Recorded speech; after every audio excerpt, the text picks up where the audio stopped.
प्रणाम मित्रों, कुलदीप भगत online classes में पुनः स्वागत करता हूं आपका। आज अपन बात करेंगे विश्व के संदर्भ में धर्म सुधार आंदोलन। इससे पहले अपनी जो क्लासें थी उसके अंदर अपन ने विश्व में पुनर्जागरण की बात करी थी। आज अपन बात करेंगे विश्व में धर्म सुधार आंदोलन। देखिए, सबसे पहले अपन देखें धर्म सुधार आंदोलन के अंदर। तो देखिए, 16वीं सदी के अंदर चर्च की बुराइयों, 16वीं सदी के अंदर 16वीं सदी के अंदर चर्च की बुराइयों, चर्च की बुराइयों तथा शोषण के विरुद्ध, चर्च की बुराइयों तथा शोषण के विरुद्ध यह आंदोलन क्या हुआ था? शुरू हुआ था, जिसे धर्म सुधार आंदोलन कहते हैं। कुछ कथन देखिए। वार्नर तथा मार्टिन, वार्नर तथा मार्टिन है, इसके कथन देखिए। धर्म सुधार आंदोलन पोप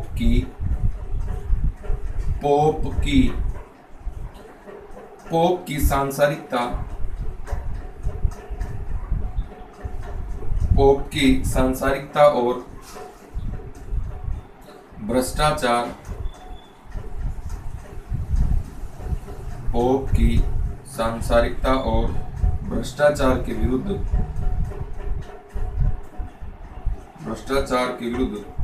नैतिक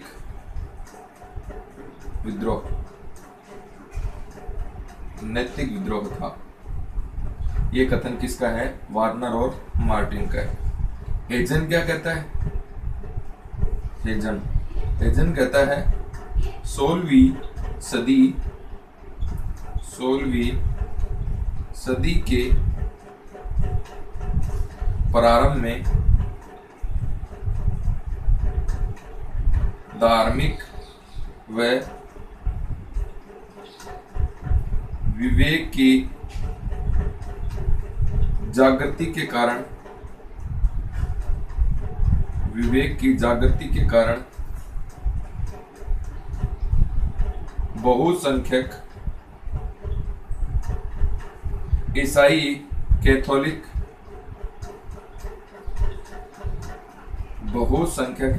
कैथोलिक चर्च के कटु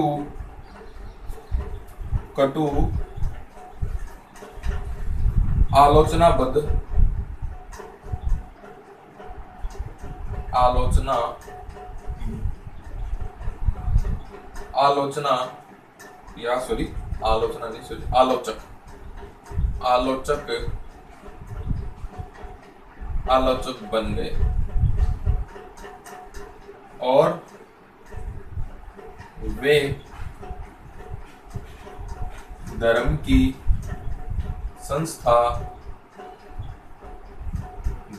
संस्था को एक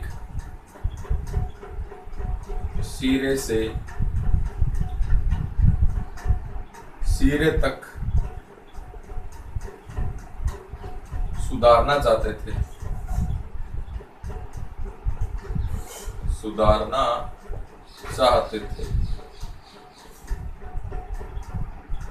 उसे क्या कहा गया?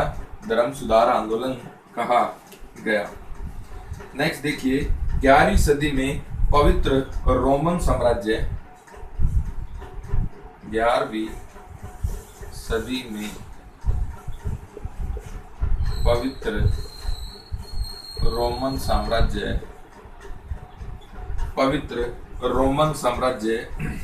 के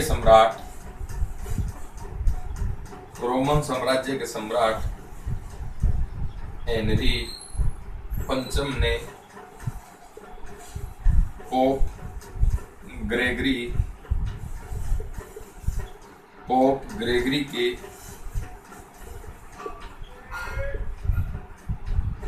ग्रेगरी के हस्तक्षेप को मानने से मना कर दिया।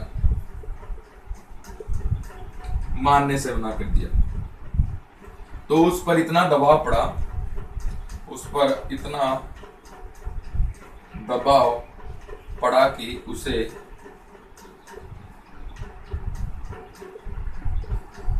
आल्प्स पर्वत है, यह सर्दी के अंदर नंगे पांव पार करके कहां पहुंचना पड़ा, पोप के पास। मतलब ये पोप की ताकत थी उस समय। पोप जो है, पोप है, ये है ईसाई धर्म का प्रमुख, ईसाई धर्म का प्रमुख।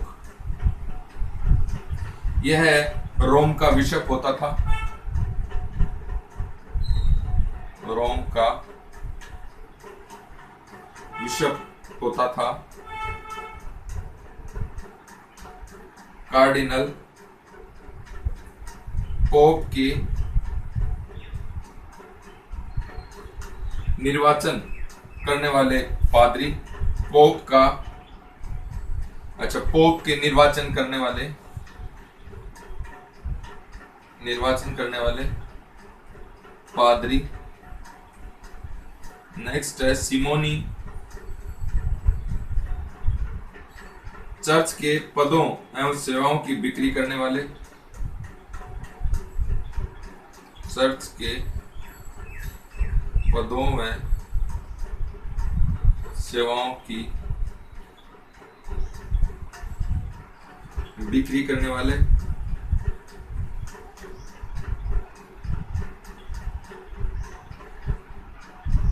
नेपोटिज्म, यह है संबंधियों के बीच लाभकारी पदों का बंटवारा,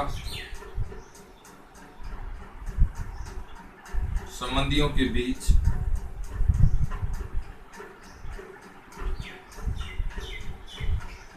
लाभकारी पदों का बंटवारा।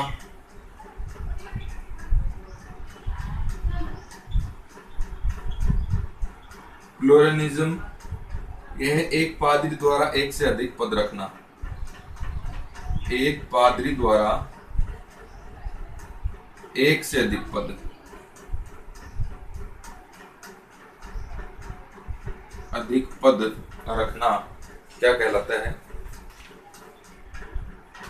प्लूरलिज्म कहलाता है। देखें सर, धर्म सुधार आंदोलन की बात करते हैं। धर्म सुधार आंदोलन है, यह 16वीं सदी के अंदर चर्च की बुराइयों और उनके आडंबरों को लेकर के शुरू हुआ था।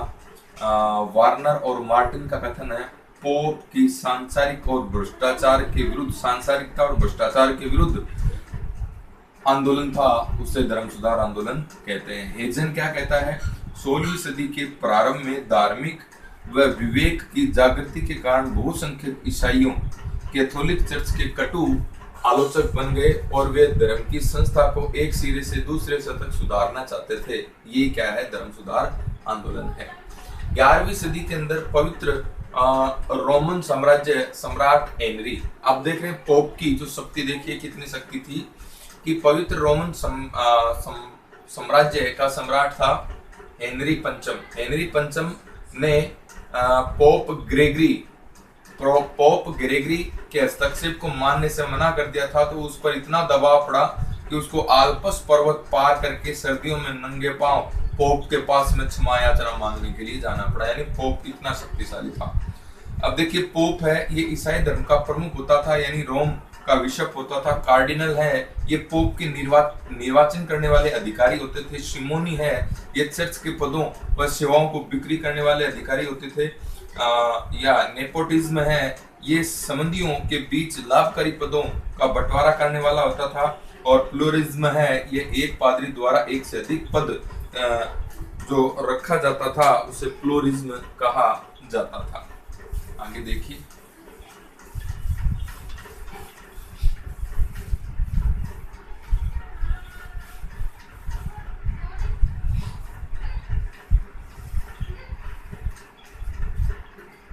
आगे देखिए,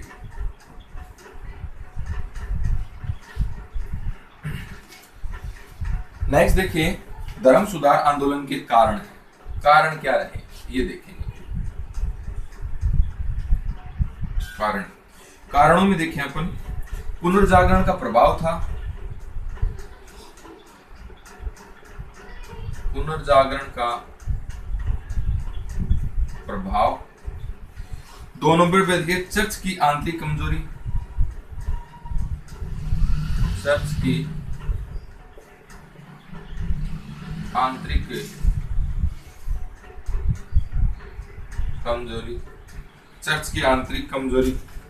पोप अलेक्जेंडर, देखिए कौन कौन से पोप थे, उनके लिए क्या विशेष बातें हैं। पोप अलेक्जेंडर छठा है, 1492 से 1503 का कार्यकाल है, 1492 से 1503।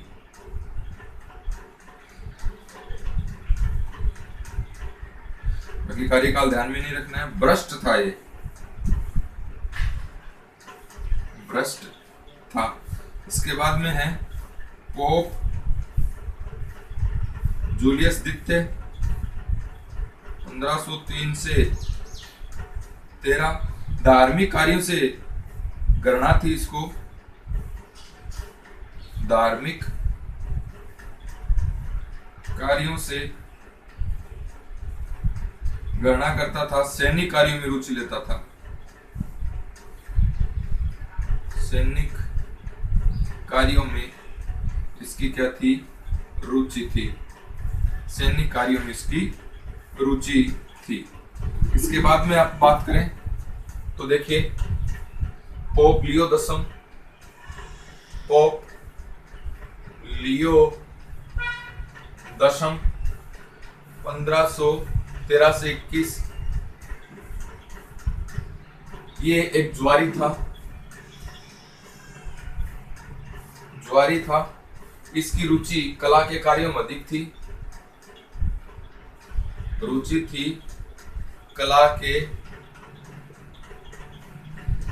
में अधिक थी,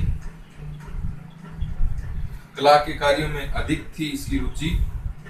1309 से 1377 के मध्य पोप का निवास रोम न होकर कहां पर था, फ्रांस का इविग्नोन नगर। पोप क्लीमेंट पंचम फ्रांसीसी था। इसे भय था कि पोप में रहने के कारण उसकी हत्या कर दी जाएगी। रोम में रहने से उसकी हत्या कर दी जाएगी। आगे देखिए, 1378 से 1417 तक एक साथ 2 पोप रहे। एक तो रहा रोम इटली में,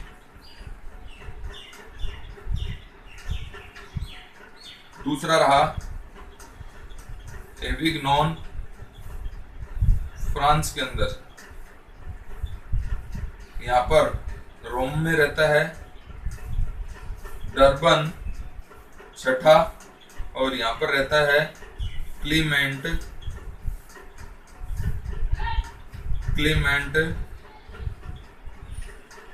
सप्तम।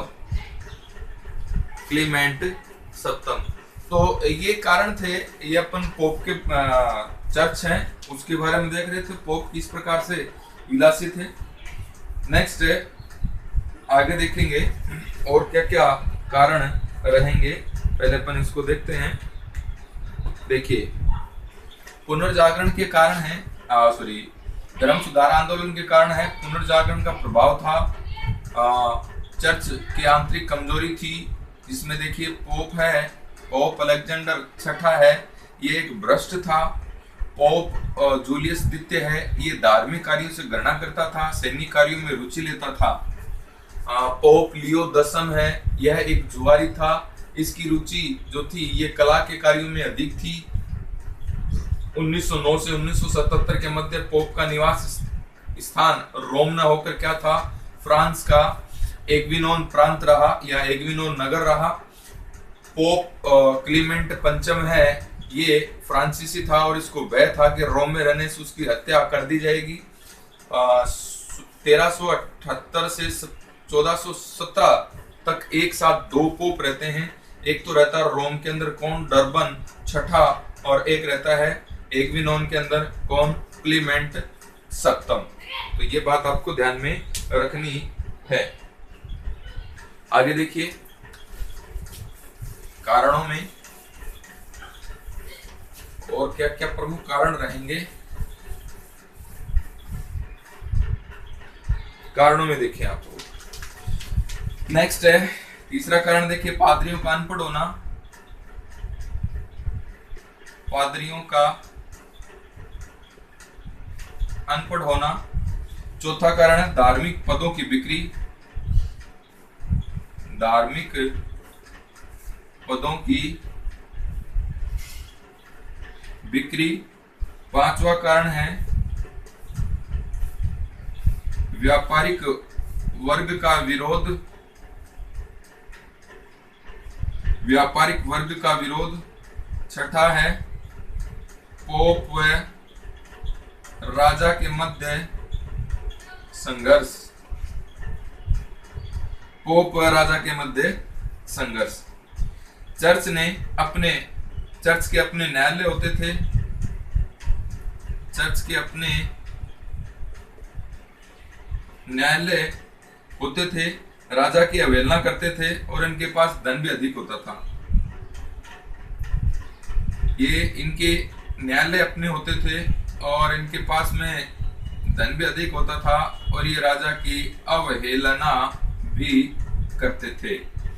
नेक्स्ट देखिए अब कुछ टैक्स हैं, वो टैक्स देखेंगे। एक तो देखिए टाइथ कर, टाइथ कर ये धार्मिक कर था, भी धार्मिक कर था।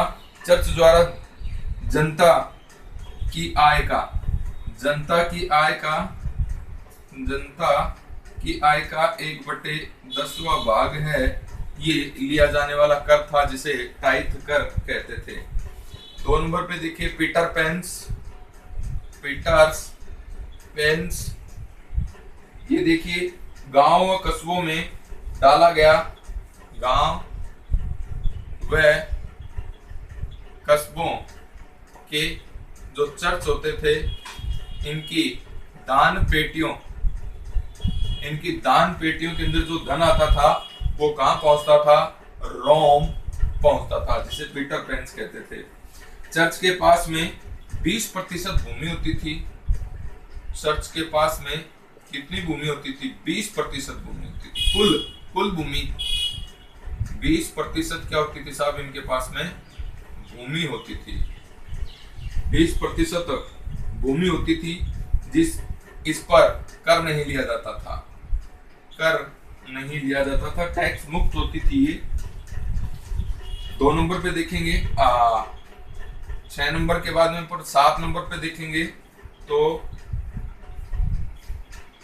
प्रारंभिक धर्म सुधार या सुधारकों का योगदान,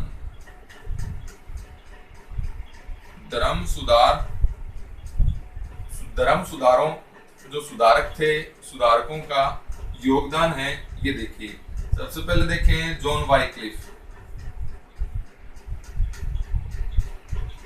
जॉन वाइक्लिफ 1330 से 84 तक था, इंग्लैंड का निवासी था जॉन वाइक्लिफ, इंग्लैंड का रहने वाला था और यह ऑक्सफोर्ड विश्वविद्यालय के अंदर,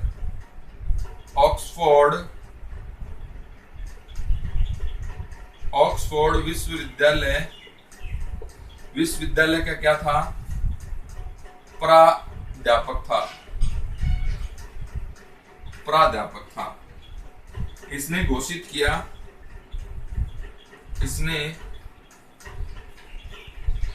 किया, कि पोप ईश्वर का प्रतिनिधि नहीं है, प्रतिनिधि नहीं है। चर्च की संपत्ति पर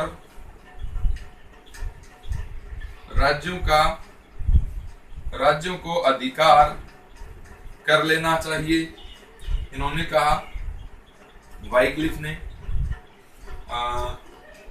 इस पर धर्म विरोधी होने का आरोप लगाया गया। धर्म विरोधी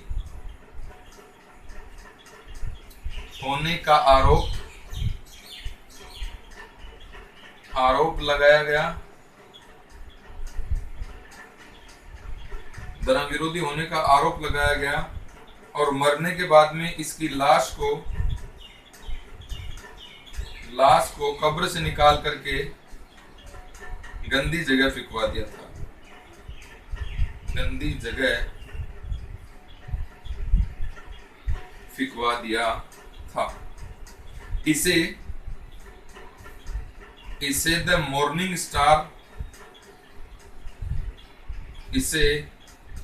मॉर्निंग स्टार ऑफ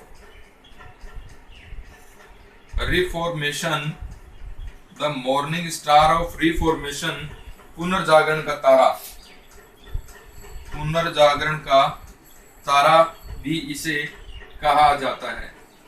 इसने बाइबिल का अंग्रेजी में अनुवाद किया। बाइबिल का अंग्रेजी के अंदर अनुवाद किया और इंग्लैंड में इनके जो अनुयायी थे ये लोलार्ड्स कहलाए। लोलार्ड्स कहलाए। देखिए भी एक बार देखते हैं। देखिए कारण देख रहे थे धर्म सुधार आंदोलनों के, पादरियों का अनपढ़ होना, धार्मिक पदों की बिक्री, व्यापारी वर्ग का विरोध, पोप व राजा के मध्य संघर्ष, चर्च के अपने न्यायालय होते थे जो राजा के आदेशों की अवहेलना करते थे। चर्च के पास में बहुत सा धन होता था। एक है टाइथ कर, इंपोर्टेंट क्वेश्चन है। ये धार्मिक कर है और ये जनता की आय का कितना लिया जाता था? 10%, 1/10 भाग है, यह लिया जाता था। एक है पीटर पेंस, ये है गांव व कस्बों के चर्चों के सामने दान पेटियां रखी होती थी जिसमें दान रखा जाता था और वो निश्चित तय समय पर कहां पहुंचता था?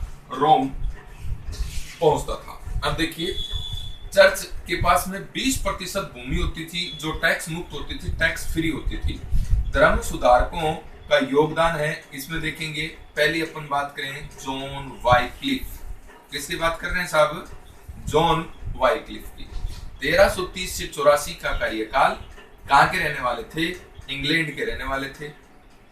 ऑक्सफोर्ड विश्वविद्यालय के अंदर प्राध्यापक थे, अच्छी बात है। इन्होंने घोषित किया कि पोप ईश्वर का प्रतिनिधि नहीं है। किसका प्रतिनिधि नहीं है? ईश्वर का प्रतिनिधि नहीं है, यानी पोप को खुली चुनौती दी। चर्च की संपत्ति राज्यों को अधिकार कर लेनी चाहिए। चर्च के पास में अकूत संपत्ति हुआ करती थी तो इन्होंने कहा कि चर्च है, इसकी संपत्ति पर राज्यों को अधिकार कर लेना चाहिए। इसके ऊपर धर्म विरोधी होने का आरोप लगाया गया। मरने के बाद में इसकी लाश को कब्र से निकाल करके गंदी जगह पर फिकवा दिया गया था। जॉन वाइक्लिफ को the morning star of reformation कहा जाता है, यानी पुनर्जागरण या पुनर्जागरण का तारा, पुनर्जागरण का तारा कहा जाता है। The morning star of reformation, पुनर्जागरण का तारा इसे कहा जाता है। इन्होंने बाइबिल का अंग्रेजी में अनुवाद किया और इनके जो अनुयायी थे वो इंग्लैंड के अंदर लोलार्ड्स के नाम से जाने गए। किसके नाम से जाने गए? लोलार्ड्स के नाम से जाने गए। आगे देखिए,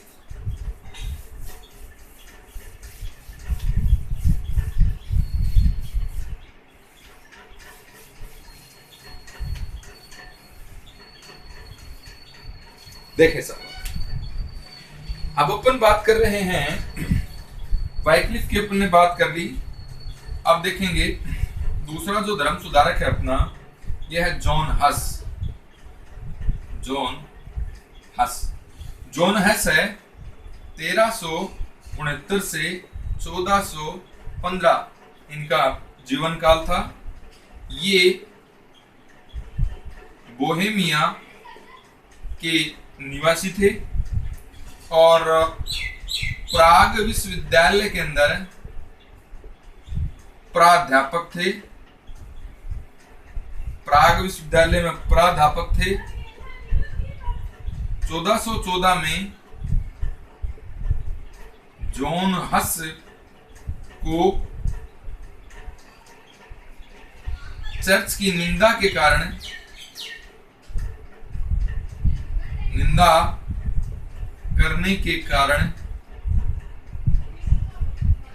करने के कारण इसको जिंदा जलवा दिया था। ठीक है सर। इसके बाद में अगले जो धर्म सुधारक हैं, ये हैं सेवानोरोला। 1452 से 88 सेवानोरोला। ये देखिए इटली के पादरी थे।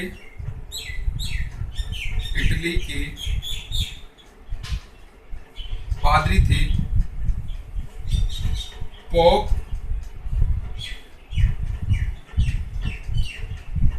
अलेक्जेंडर 6 ने पोप विरोधी होने का प्रचार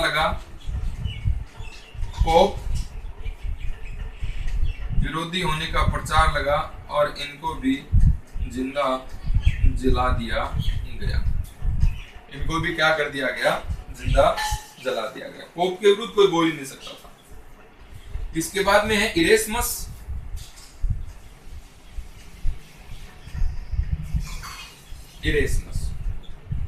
1466 से 1536। इरेस्मस कहाँ का निवासी? हॉलैंड का निवासी। इंग्लैंड के ऑक्सफोर्ड विश्वविद्यालय में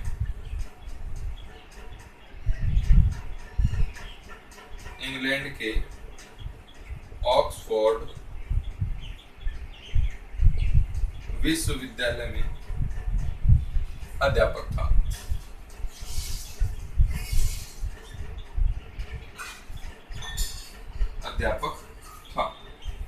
इनकी पुस्तक है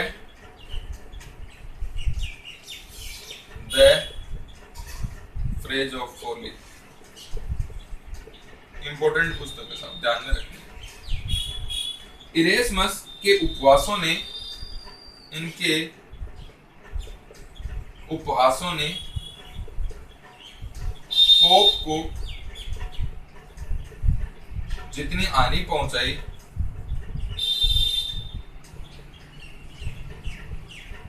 उतना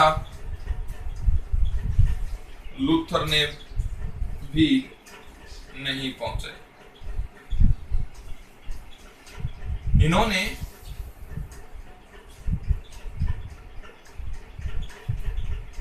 ईसाई धर्म के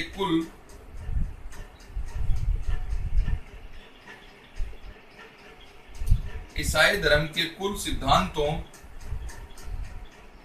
के प्रचार हेतु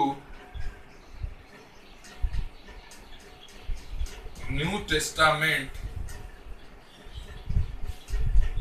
का शुद्ध संस्करण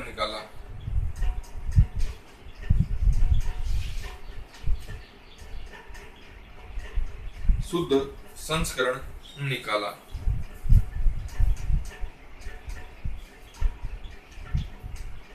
देखिए जॉन हस कहाँ के रहने वाले थे? बोहेमिया के रहने वाले थे। प्राग विश्वविद्यालय में क्या थे? प्राध्यापक थे। 1414 में जॉन हस को चर्च की निंदा के कारण जिंदा जला दिया गया था। सेवानरोला इटली के पादरी थे। पोप अलेक्जेंडर छठे का विरोध करने के कारण इसको भी क्या कर दिया था? जिंदा जलवा दिया था। इरेस्मस है, पोलैंड का निवासी था। इंग्लैंड के ऑक्सफोर्ड विश्वविद्यालय में प्राध्यापक था। इनकी पुस्तक है द फ्रेज ऑफ फॉली। इनके उपवासों ने पोप को जितनी हानि पहुंचाई उतनी लूथर ने भी नहीं पहुंचाई। इन्होंने ईसाई धर्म के कुल सिद्धांतों का प्रचार किया। ईसाई धर्म के इन्होंने ईसाई धर्म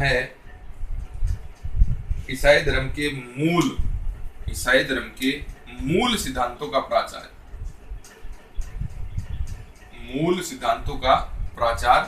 प्रचार किया। और ये जो है इन्होंने न्यू टेस्टामेंट का शुद्ध संस्करण है यह निकाला। यानी ईसाई धर्म जो थे उनके मूल सिद्धांत थे उनको लेकर उनको संग्रहित किया और संग्रहित करने के बाद में इसका प्रचार किया और इस संग्रह को ही क्या कहते हैं? न्यू टेस्टामेंट कहते हैं। आगे देखिए,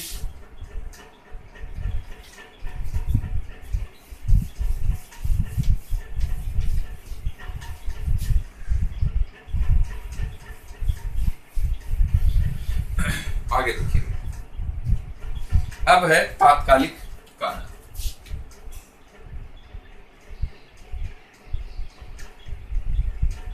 तात्कालिक कारण क्या थे? धर्म सुधार आंदोलन के। मार्टिन लूथर द्वारा पोप विमोचन पत्रों का विरोध। मार्टिन लूथर द्वारा पोप विमोचन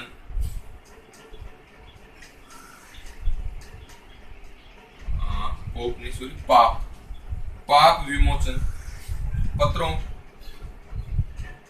जिसे इंडल्जेंस कहा जाता था, का विरोध धर्म सुधार आंदोलन का तात्कालिक कारण था। देखिए, संत पीटर जो हैं इन्होंने गिरजाघर के निर्माण के लिए पोप निकोलस, संत पीटर के गिरजाघर के निर्माण के लिए पोप निकोलस पंचम द्वारा पाप विमोचन पत्रों द्वारा पाप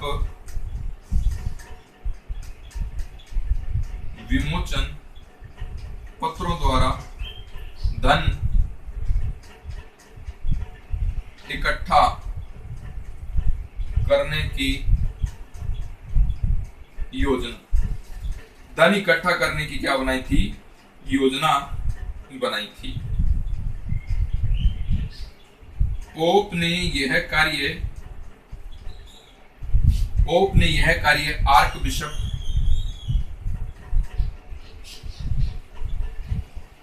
बिशप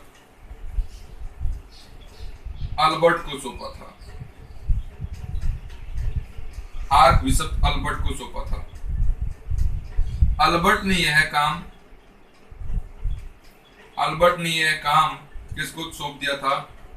टेट जेल नामक पादरी को सौंपा था। टेट जेल नामक पादरी को सौंपा। 1517 के अंदर 1517 में टेट जेल है, यह है जर्मनी के सैक्सनी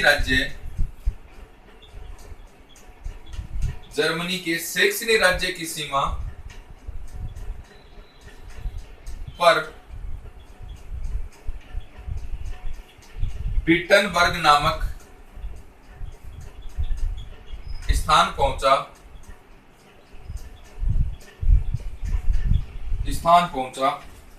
मार्टिन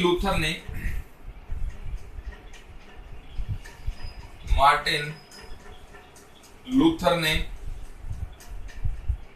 इनके विक्रय का विरोध किया।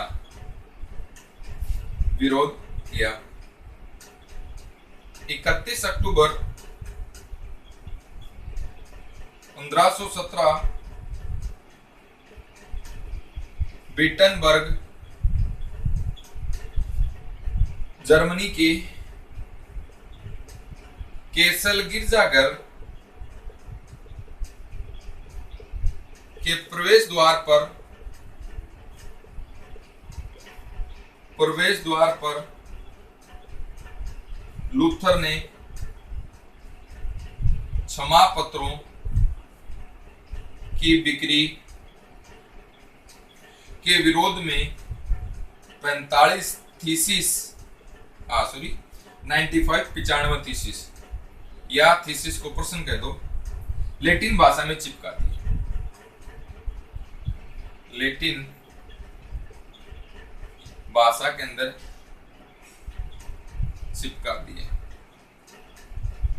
अब मार्टिन लूथर के बारे में बात करेंगे डिटेल से। देखिए, तात्कालिक कारण था मार्टिन लूथर द्वारा पाप विमोचन पत्रों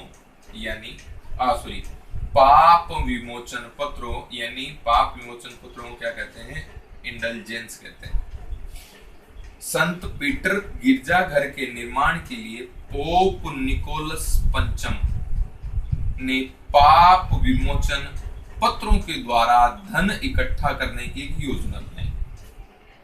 पोप ने यह कार्य आर्क बिशप को सौंपा। आर्क बिशप जिसका नाम है अल्बर्ट को सौंपा। अल्बर्ट ने टेटजेल नामक पादरी को सौंप दिया। 1517 में टेटजेल नामक पादरी है, यह जर्मनी के सेक्सनी राज्य की सीमा पर विटनबर्ग नामक स्थान पर पहुंचा और पाप विमोचन पत्रों की बिक्री शुरू कर दी। मार्टिन लूथर ने विक्रय का विरोध किया। 31 अक्टूबर 1517 को विटनबर्ग जर्मनी के केसल गिरजाघर के प्रवेश द्वार पर लूथर ने क्षमा पत्रों की बिक्री के विरोध में 95 थीसिस या प्रश्न है, ये लैटिन भाषा में चिपका दिए, जिसमें किसका विरोध किया गया था? पोप का विरोध किया गया था। तो ये तात्कालिक कारण था। क्षमा पत्रों की बिक्री धर्म सुधार आंदोलन का तात्कालिक कारण। आगे देखिए, आगे अपन बात करें तो देखिए, अब देखिए मार्टिन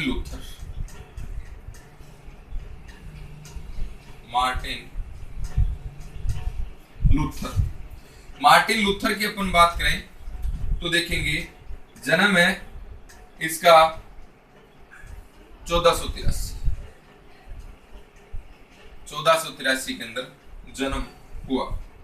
जर्मनी के सेक्सनी राज्य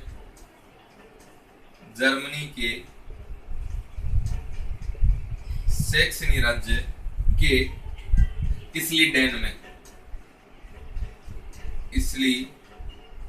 के अंदर जन्म हुआ मार्टिन लूथर का। यह एयरफोर्स विश्वविद्यालय के अंदर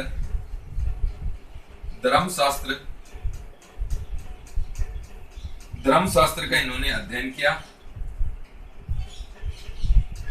धर्मशास्त्र का अध्ययन किया। 1508 के अंदर विटनबर्ग विश्वविद्यालय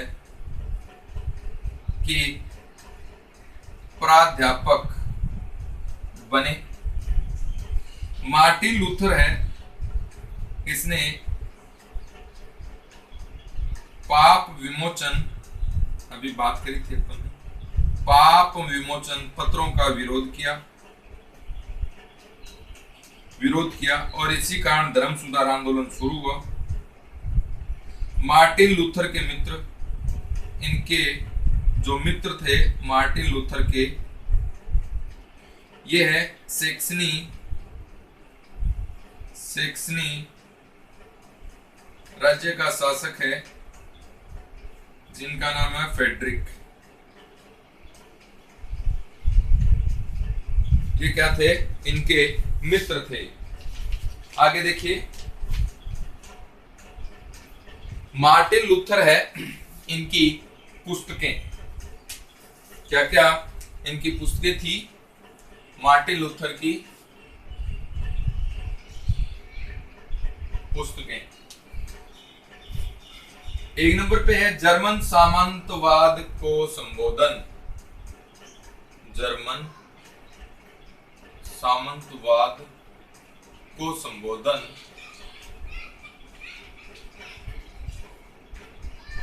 दो नंबर पे है ईश्वर के चर्च की बेबीलोनियाई कैद।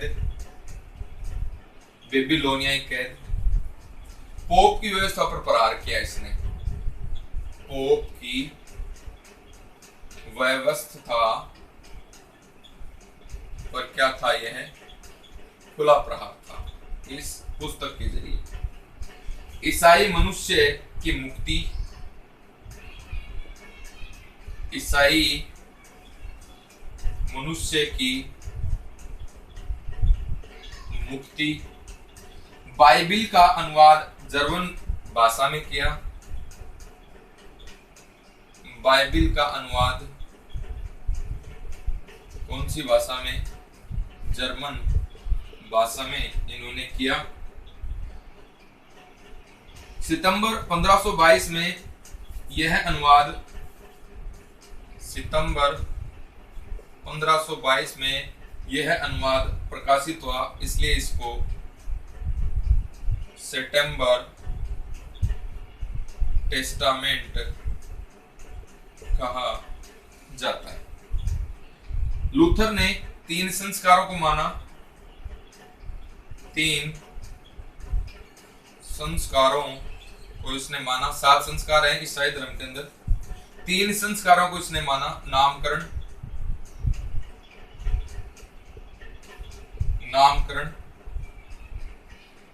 प्रायश्चित और यूखारिस्ट, इन 3 को इन्होंने मान्यता दी। अभिषेक, विवाह, अनुमोदन, अध्यादेश आदि को इन्होंने मान्यता नहीं दी। किसको मान्यता नहीं दी? अभिषेक, विवाह, अनुमोदन और अध्यादेश को मान्यता नहीं दी। नामकरण, प्रायश्चित और यूखारिस्ट को माना इन्होंने यह मान्यता दी। मार्टिन ने ईसा मसीह है, ईसा मसीह और बाइबिल को स्वीकार किया। पोप व चर्च में विश्वास नहीं था, विश्वास नहीं था। मार्टिन लूथर जो है यह राजा को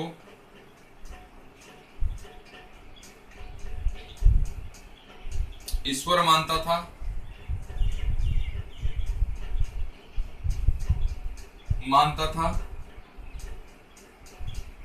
समाज के स्थायित्व के लिए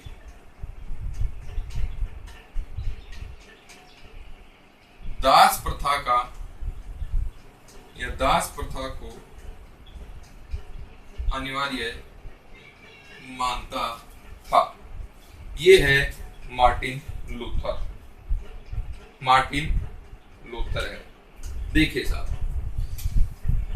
जन्म 1483 जर्मनी के सैक्सनी राज्य के इंसलीडेन नामक स्थान पर एयरफर्स्ट विश्वविद्यालय में इन्होंने धर्मशास्त्र का अध्ययन किया। 1508 के अंदर विटनबर्ग विश्वविद्यालय में प्राध्यापक पद पर नियुक्त हुए। पाप विमोचन पत्रों का विरोध किया और यही विरोध है, यह तात्कालिक धर्म सुधार आंदोलन का कारण बनता है। इनके जो मित्र थे, ये सैक्सनी राज्य के शासक फ्रेडरिक थे, मार्टिन लूथर के। इनके पुस्तक जो हैं, ये देखिए, जर्मन सामंतवाद को संबोधन, ईश्वर के चर्च में बेबीलोनियाई कैद यानी पोप की व्यवस्था पर प्रहार, ईसाई मनुष्य की मुक्ति। इन्होंने बाइबिल का अनुवाद जर्मन भाषा में किया। ये अनुवाद सितंबर 1522 में प्रकाशित हुआ, इसलिए इसका नाम सेप्टेम्बर टेस्टामेंट भी है। इन्होंने ईसाई धर्म के 7 संस्कारों में से सिर्फ 3 संस्कार माने, नामकरण, प्रायश्चित और यूखारिस्ट। ईसा मसीह है और बाइबिल को इन्होंने स्वीकार किया, लेकिन पोप और चर्च में इनका विश्वास नहीं था। मार्टिन लूथर है, इनका कहना था कि राजा है, यह राजा को ईश्वर के रूप में इन्होंने स्वीकार किया और समाज के स्थायित्व के अंदर दास प्रथा को इन्होंने अनिवार्य रूप से स्वीकार किया। तो ये बात थी मार्टिन लूथर के बारे में। आगे देखिए,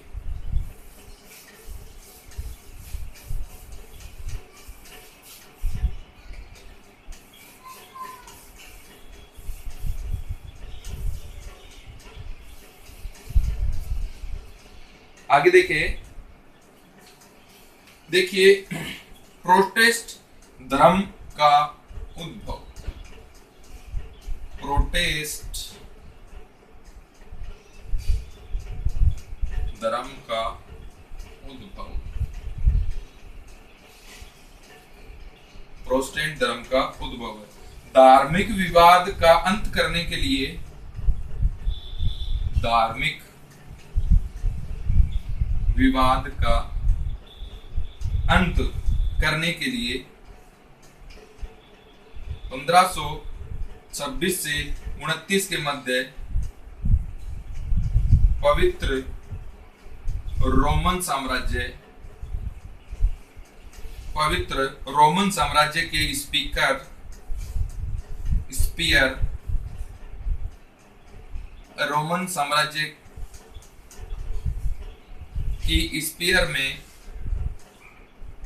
स्पीयर में दो सभाएं हुई। इसमें देखिए, प्रथम सभा है, यह 1526 में हुई। यह मतभेदों को दूर करने में असफल रही।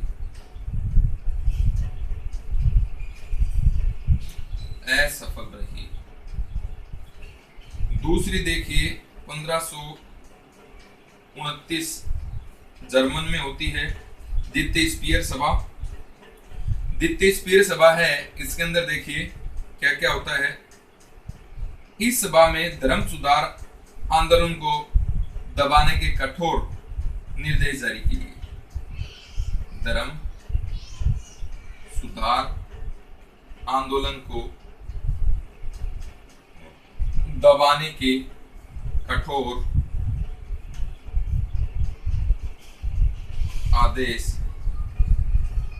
जारी किए गए। कठोर आदेश जारी किए गए। सम्राट चार्ल्स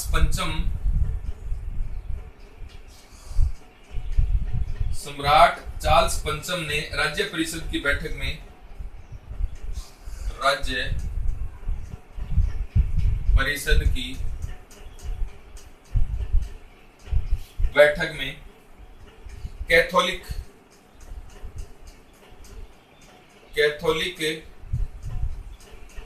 कैथोलिक विरोधियों के विरुद्ध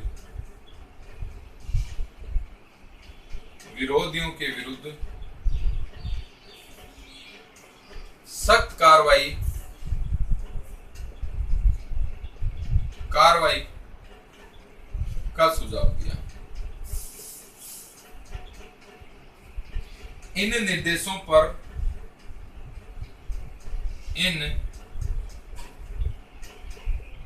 निर्देशों का लूथर समर्थक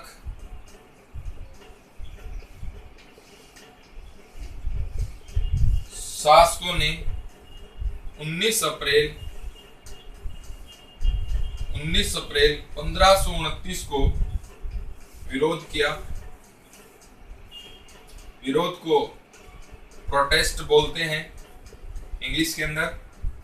विरोध किया, अतः प्रोटेस्ट धर्म का उदय हुआ। इसके बाद में है आक्सबर्ग की संधि 1555। इंपॉर्टेंट संधि है आक्सबर्ग की संधि। सम्राट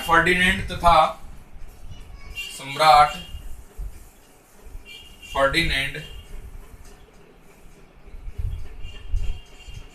वर्सेज प्रोस्टेटों के मध्य यह होती है, समझौता हुआ। इसमें हर शासक को अपना व अपनी प्रजा का धर्म चुनने की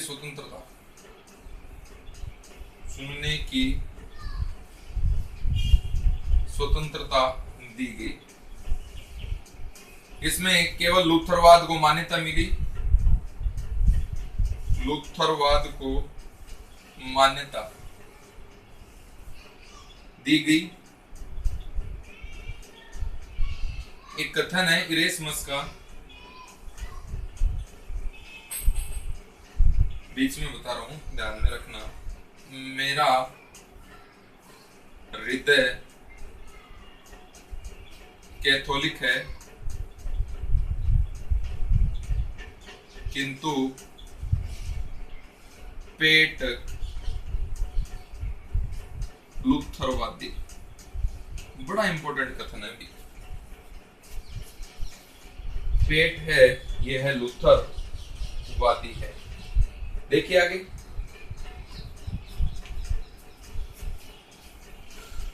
देखें साहब, प्रोटेस्ट धर्म है, इसका उदय कैसे हुआ? धार्मिक विवाद का अंत करने के लिए 1526 से 29 के मध्य पवित्र रोमन साम्राज्य की स्पीयर में 2 सभाएं हुई। प्रथम स्पीयर सभा 1526 में हुई, यह मतभेदों को दूर करने में असफल रही। द्वितीय स्पीयर सभा 1529 में जर्मन में होती है। यह इस सभा के अंदर निर्णय लिया गया, धर्म सुधार आंदोलन को दबाने के लिए कठोर आदेश है यह जारी किए गए। चार्ल्स पंचम ने राज्य परिषद की बैठक में कैथोलिक विरोधियों के विरुद्ध सख्त कार्रवाई का सुझाव दिया। इन निर्देशों का लूथर समर्थक शासकों ने विरोध किया। 29 अप्रैल 1529 को क्या किया? विरोध किया। प्रोटेस्ट, विरोध का मतलब क्या होता है? प्रोटेस्ट होता है। और यही कार्यवाही के कारण कौन सा धर्म का उदय हुआ? प्रोटेस्ट धर्म का उदय हुआ। प्रोटेस्ट धर्म का क्या हुआ? उदय हुआ। नेक्स्ट है आक्सबर्ग की संधि। इंपोर्टेंट है। आक्सबर्ग की संधि कब की है? 1555 की है। सम्राट फर्डिनेंड और प्रोटेस्ट के मध्य यह संधि होती है। इसमें हर शासक अपना और अपनी प्रजा का धर्म चुनने की उसको स्वतंत्रता मिली, लूथरवाद को मान्यता मिली। और एक कथन है इरेस्मस का, मेरा हृदय कैथोलिक है लेकिन पेट लूथरवादी है। मेरा हृदय कैथोलिक लेकिन पेट क्या है? लूथरवादी है। तो ये बात हुई धर्म सुधार आंदोलन का भाग प्रथम है। और द्वितीय भाग में अपन बात करेंगे प्रमुख देशों के अंदर धर्म सुधार आंदोलन। धन्यवाद।